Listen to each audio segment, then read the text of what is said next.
नितिन दुश्चरम तस्मात् दाने रमन्ते सर्वभूतानि उपजीवन्ति दानेन अरातीरपानुदन्तं दानेनं दिशतो मित्रा भवन्ति दाने सर्वं प्रतिष्ठितं तस्मात् दानं परम वदन्ति। अर्थात दान की प्रशंसा सब प्राणी करते हैं, किंतु भगवत कृपा के बिना दान करने की प्रवृत्ति दुष्कर ही है। सभी जीव दान से उपजीवित हो रमन करते हैं। दान के द्वारा शत्रु भी मित्र हो जाते हैं, द्वेष भाव दूर हो जाता है। सब कुछ दान में ही प्रतिष्ठित है, अतः दान को श्रेष्ठ कहा गया है। आय का दशांश भगवत प्रत्यर्थ मनुष्य मात्र के कल्याण के लिए शास्त्रों ने उपदेश किया है कि न्याय द्वारा उपार्जित वित्त से दशांश भाग निकालकर भगवत प्रत्यर्थ उसका विनियोग करना चाहिए, प्रदर्शन आदि के लिए नहीं। न्यायोपार्जित वित्तस्यम दशमासेन धीमतः कर्तव्य विनियोगस्य ईश्वर प्रत्यर्थमेव। पितामह ब्रह्मा जी ने हिंसा प्रवृत्ति वाले दैत्यों को दया की शिक्षा दी है।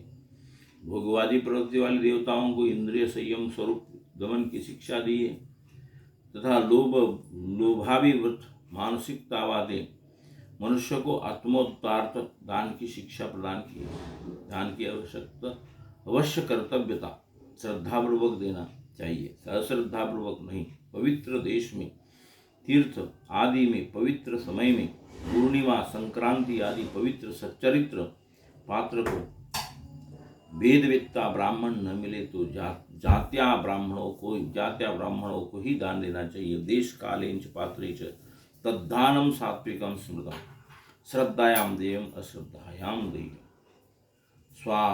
स्वसामर्थ्य अनुसार देना चाहिए, उदारतापूर्वक देना चाहिए। श्रिया देयम विनम्रतापूर्वक प्रत्युपकार की भावना से नहीं देना चाहिए। रिया दिया दान नहीं करूँगा तो परलोक में प्राप्त नहीं होगा, इस भय से देना चाहिए।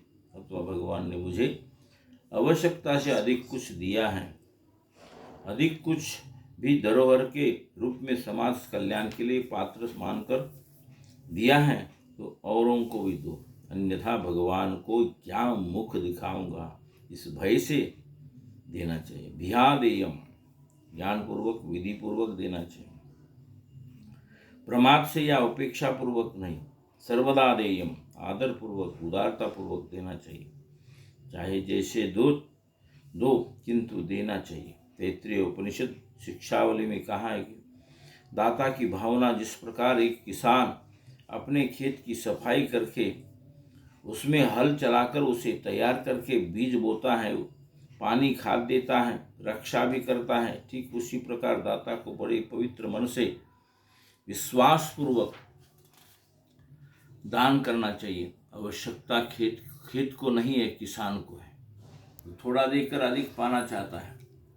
किसान खेत पर उपकार नहीं करता, अपने लाभ के लिए उत्सर्ग करता है, क्योंकि खेत मांगता नहीं। दानी भी दान करके उपकार नहीं करता, अपितु दानी किसान है, लेने वाला खेत है। आवश्यकता लेने वाले की न समझी जाए। हम जो दे रहे हैं ये हमारी आवश्यकता है, हम अपने हित के लिए देते हैं। नहीं देंगे तो नहीं पाएंगे, अतः देना ही चाहिए। जैसे खेत में बीज नहीं बोएंगे तो नहीं पा सकते। उचित समय पर उचित खेत में उचित बीज बोने से फसल पर्यावरण देश काल अनुसार अच्छी होती है। ठीक वैसे ही देश काल पात्र का विचार करें। उपेक्षा पूर्वक, अवज्ञापूर्वक, प्रमादवश दिया दान सो व्यर्थ चला जाता है। दया और दान, दया कभी भी कहीं भी किसी पर भी कोई भी कैसे भी कर सकता है। यह देश काल पात्र और विधि अपेक्षित नहीं है। दया के लिए सभी स्थान, सभी व्यक्ति, प्राणी मात्र, सभी समय उपयोगी है, अनुकूल है। किंतु दान के विषय में ऐसा नहीं है कि कुदेश में, उस समय में और कुपात्र को दिया गया दान तामस होता है। आदेश काले यद्वानम पात्रे भेश्च दीयते। दया पाने के अधिकारी सब हैं, किंतु दान पाने के अधिकारी केवल ब्राह्मण ही हैं। अपात्र को दिया दान विनाश का कल्याण बन सकता है। जब भूमि में डाला गया बीज व्यर्थ नहीं जाता, तब गौ ब्राह्मण के मुख में दी गई आहुति, विप्र के हाथ में दिया गया विधि पूर्वक दान कैसे भी व्यर्थ जा सकता है। इसमें शंका की तो जगह की ही नहीं है। कोई कहे कि हम तो निष्काम भाव से देते हैं, तो विधि वहाँ आवश्यक नहीं है, देश काल पात्र का झंझट नहीं है, तब उनसे निवेदन होगा कि निष्काम भाव से करने में विधि आवश्यक नहीं।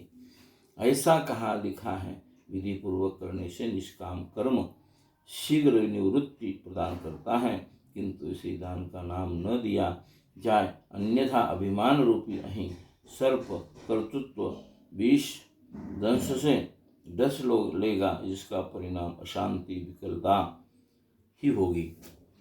दान भेद अन्न घृत मधु तिल सुवर्ण गौ हाथी अश्व अभय विद्या कन्या शय्या तुला भूमि भवन उपवन व तड़ागदान आदि सभी दान यद्यपि अपने अपने स्थान पर श्रेष्ठ हैं, किंतु इन सब का आधार जीवनाधायक दान है अष्टान्न दान। घृत मधु तिल सुवर्ण गौ हाथी अश्व अभय विद्या कन्या शय्या तुला भूमि भवन उपवन तड़ागदान आदि ये सभी दान यद्यपि अपने अपने स्थान पर श्रेष्ठ हैं। जब तक दाता प्रतिग्रहीता लेने वाले को भूख भाव का अनुभव है, तब तक सकल प्रपंच में अन्नदान से बढ़कर कोई दान नहीं है। भूमि सुवर्ण वस्त्र आदि को दान पाने के बाद भी प्राप्तकर्ता के मन में प्राप्ति की प्रसन्नता क्षण भर भी नहीं ठहरती। अधिक पाने की इच्छा और अच्छा पाने की इच्छा उसको और अधिक व्याकुल बना देती है। प्रसन्नता की झीनी सी चादर से ढकी ये लालसा अधिक बलवती होकर इस प्रसन्नता को ही निगल जाती है।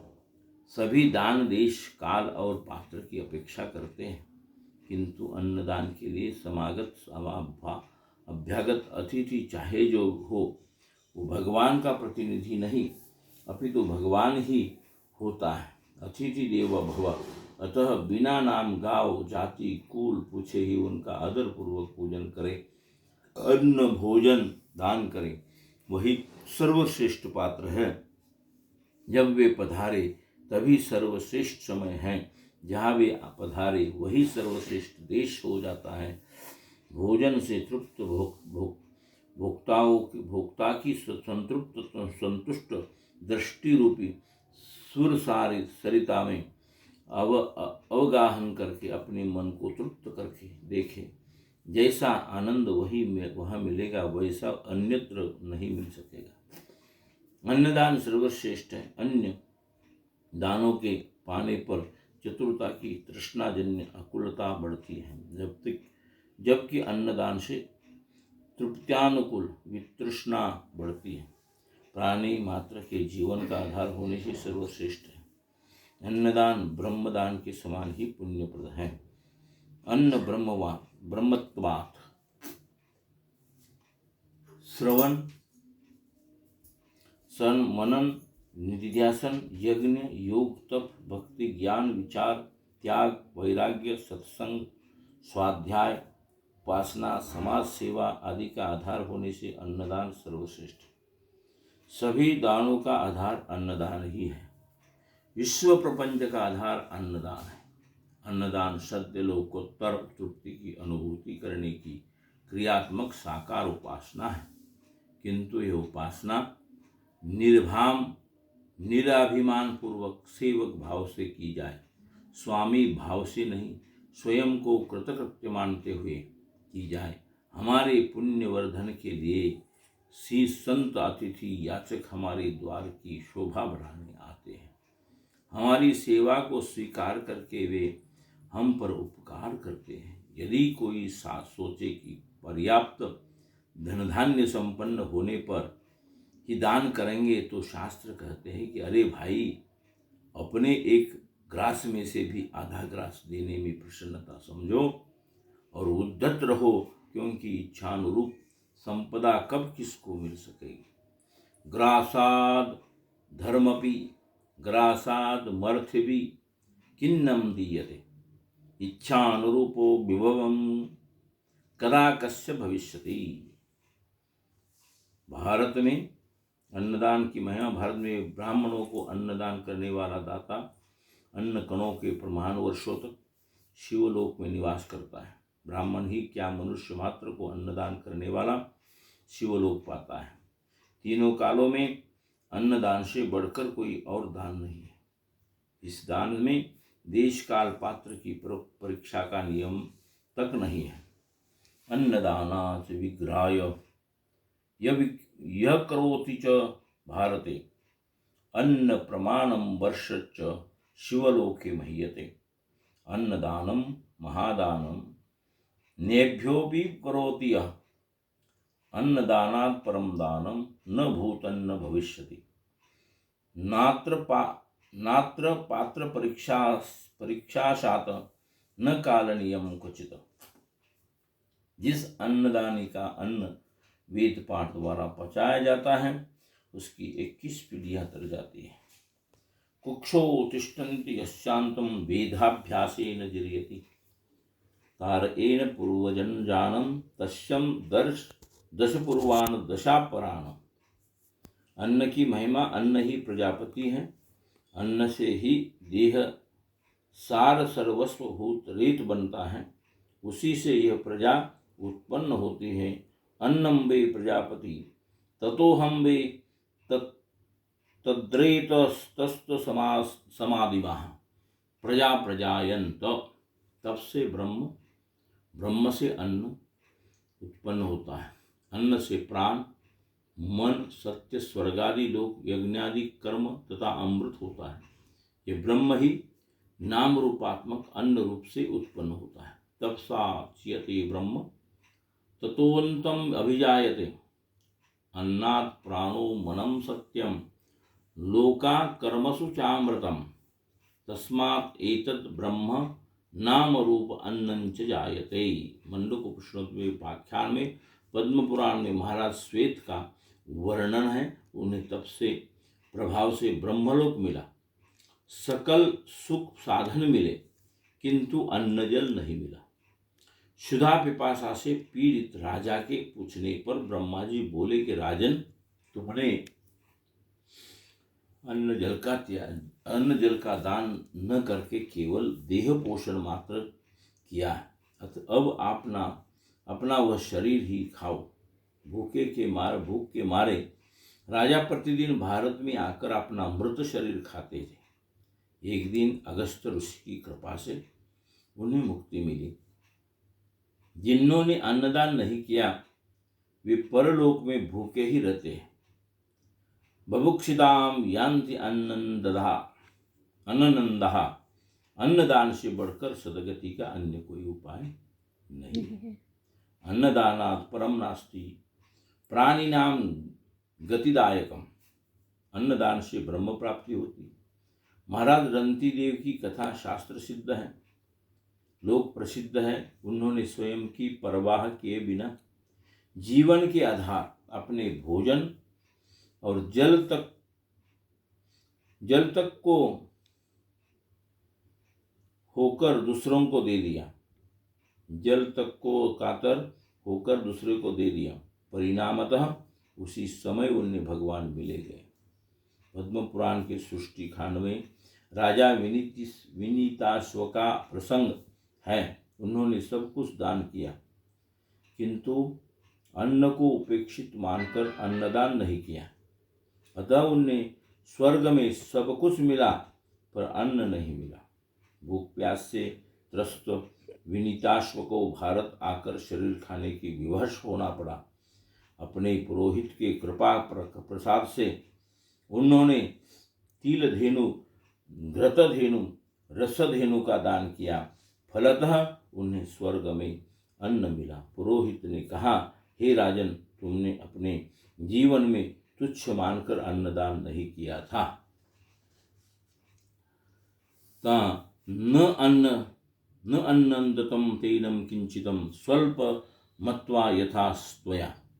श्रीमद् भागवत के तृतीय स्कंद में भगवान विष्णु सनकादिकों से कहते हैं कि मैं ब्राह्मणों के मुख में जाती हुई सरस घृतालुप्त आहुतियों से जितनी तृप्ति का अनुभव करता हूँ उतनी तृप्ति मुझे अग्निकुंड में प्रदत्त आहुति से भी नहीं होती है।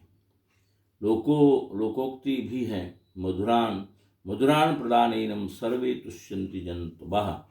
यह लोक और परलोक उभय विद लोक सुख संवद्य प्राप्ति का साधन अन्नदान है। अतः प्राणी मात्र को यथाशक्ति अन्नदान अवश्य करना चाहिए। गुजरात की प्रसिद्ध राजमाता मिनल देवी बड़ी उदार थी। वह 1.25 करोड़ सोने की मोहरा लेकर सोमनाथ जी का दर्शन करने आ गई। वहाँ जाकर उसने स्वर्ण तुलादान किया। माता की यात्रा के पुण्य प्रसंग में पुत्र राजा सिद्धराज ने प्रजा का लाखों रुपया का लगान माफ कर दिया। इससे मीनल के मन में अभिमान आ गया कि मेरे समान दान करने वाली जगत में दूसरी कौन होगी। रात्रि को भगवान सोमनाथ जी ने स्वप्न में कहा कि मेरे मंदिर में एक बहुत गरीब स्त्री दर्शन करने आई है, तू उससे उसका पुण्य मांग। सवेरे मीनल देवी ने सोचा कि इसमें कौन सी बड़ी बात है, रुपए देकर पुण्य ले लूंगी। राजमाता ने गरीब स्त्री की खोज में आदमी भेजे। वे यात्रा में आई हुई एक गरीब ब्राह्मणी को ले आए। राजमाता ने उससे कहा, अपना पुण्य मुझे दे दे और बदले में तेरी जितनी इच्छा हो उतना धन ले ले। उसने किसी तरह भी स्वीकार नहीं किया। तब राजमाता ने कहा कि तूने ऐसा क्या पुण्य किया है, मुझे बता तो सही। ब्राह्मणी ने कहा कि मैं घर से निकलकर सैकड़ों गांवों में भीख मांगती हुई यहाँ तक पहुंची हूँ। कल तीर्थ का उपवास था। आज किसी पुण्यात्मा ने मुझे जैसा तैसा थोड़ा सा बिना नमक का सत्तू दिया है। उसके आधे हिस्से से मैं भगवान सोमेश्वर की सोमनाथ की पूजा की। आधे में से आधा एक अतिथि को दिया और शेष बचे हुए से मैंने पारणा किया। मेरा पुण्य ही क्या है। आप बड़ी पुण्यवती हैं। आपके पिता, भाई, स्वामी और पुत्र सभी राजा हैं। यात्रा की खुशी में अपनी प्रजा का लगान माफ करवा दिया है। 1.25 करोड़ मोहरों से शंकर जी की पूजा की है। इतना पुण्य कमाने वाली आप मेरा अल्पसहा दिखने वाला पुण्य क्यों मांग रही है। मुझ पर कोप न करें तो मैं निवेदन करूं। तो राजमाता ने क्रोध न करने का विश्वास दिलाया। तब ब्राह्मणी ने कहा कि सच पूछे तो मेरा पुण्य आपके पुण्य से बहुत बड़ा हुआ है। इसी से मैंने रुपयों के बदले में इसे नहीं दिया।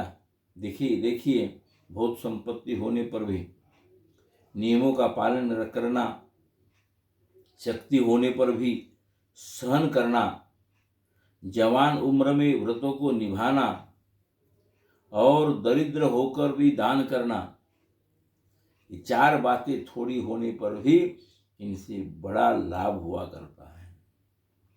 ब्राह्मणी की इन बातों से राजमाता मीनल देवी का अभिमान नष्ट हो गया और शंकर जी ने कृपा करके ही ब्राह्मणी को भेजा था। तो दरिद्र आदमी भी ये नहीं सोचे कि मैं धनहीन हूँ। हाँ, ये नहीं सोचे। उसका दिया हुआ धन बहुत विशेष है, बहुत विशेष है। बहुत कम होने से भी वो बहुत विशेष है। लाखों रुपया जिसके पास है, करोड़ों रुपया, उसमें से लाख रुपए दान करता है, वो कुछ भी नहीं है। बराबर। इसी ने 1.25 करोड़ सोना मोहरा, पर बहुत राजा थे। कई लोगों से उसके क्या बोलते उसको, सत्य मार्ग से उसने कई सत्ता होती है तो सत्य मतलब उसका टैक्स लेके वो उसका धन भरा हुआ है। उसमें से तो 1 करोड़ मोहरा दिए, 10 करोड़ 50 करोड़ मोहरा तारे पास होगी उसमें से तो 10 करोड़ मोहरा दी है, 1 सवा करोड़ मोहरा दी तो कोई बहुत बात बहुत नहीं है। बड़ी बात नहीं है, उसने उसके खुद के श्रम से वो कमाया हुआ नहीं और है। गरीब आदमी है तो मेहनत करके वो ये आदि की रोटी में से रोटी भी देता है। अब उसने एक मुट्ठी भर वो सत्तू दिया और सत्तू में से आधा भाग उसने भगवान शिव जी को दिया, आधी मुट्ठी शिव जी को दिया, आधा में से आधा, फिर आधा में से आधा उसने अपना पालना करा और वो दूसरा भी अतिथि को दिया। तो एक मुट्ठी में से कितना उसने कर दिया?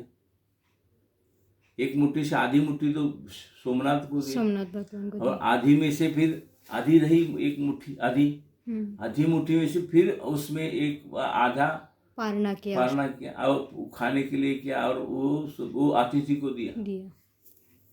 तो रहा सबसे कितना? बड़ी दानी कितना थोड़ा, कितना मतलब एक 50 ग्राम या 100 ग्राम अपने लिए, 50 ग्राम भी नहीं होगा, मुट्ठी में कितना आता है? हाँ, 100 ग्राम या 50 ग्राम की मुट्ठी हो सकती है, 50 ग्राम की, वो गिनना चाहिए मुट्ठी में कितना नहीं। तो वो उसमें से उसने अपना भोजन उसको दे दिया। तो सबसे बड़ी दानी तो वो है गरीब है, दरिद्री है। दरिद्र जो गरीब मानस जो दान करता है ये विशेषता है। पैसादार दान करता है ये विशेषता नहीं, ठीक है, अच्छा है, खराब नहीं, उसको उच्च कोटि में ले जाएगा, ऐसा नहीं कि उसको वो खराब। कोई भी श्रीमंत हो तो उसने दान किया तो उसको अच्छा ही है, उसके लिए ऊंची पदवी मिलने वाली है, उच्च जगह मिलने वाली है। वो जितना दान करेगा उतना वो ऊंचा चला जाएगा, ये तो उसमें कोई सवाल नहीं है, वो तो है ही है। लेकिन गरीब के इतना नहीं हो सकता है उसको। सही बात। गरीब थोड़ा अपना खाते हैं, समझो कि हम 2 रोटी रोज खाते हैं, 2 रोटी में से अरे टुकड़ा कुत्ते को डालते, ये विशेषता है। क्योंकि हमें 2 रोटी खाते हैं, 2 रोटी से हम ज़्यादा नहीं खाते हैं, और हमारा जो खुराक है 2 रोटी का, वो 2 रोटी में से हम टुकड़ा देते हैं, तो मैं उसको कम खाता हूँ ना, उसके लिए अपने भाग का उसको दे देते हैं। ये विशेषता है। और तो कोठार भरे हुए उसमें से तो मानस देता है, उसका विशेष पुण्य नहीं, पुण्य नहीं है, ऐसा नहीं है। तो कुछ आदमी देता ही नहीं, उससे तो उसका पुण्य है ना, ऐसा कैसा हो सकता है? लेकिन गरीब के जितना पुण्य नहीं हो सकता है, जो अपनी रोटी को, अपनी रोटी में से भी रोटी, आधा रोटी देता है या टुकड़ा देता है, वो विशेष पुण्य है। उसके तोले वो नहीं आ सकता, ऐसा कहने का मतलब लाखों रुपया भी उसके तोले नहीं आ सकते।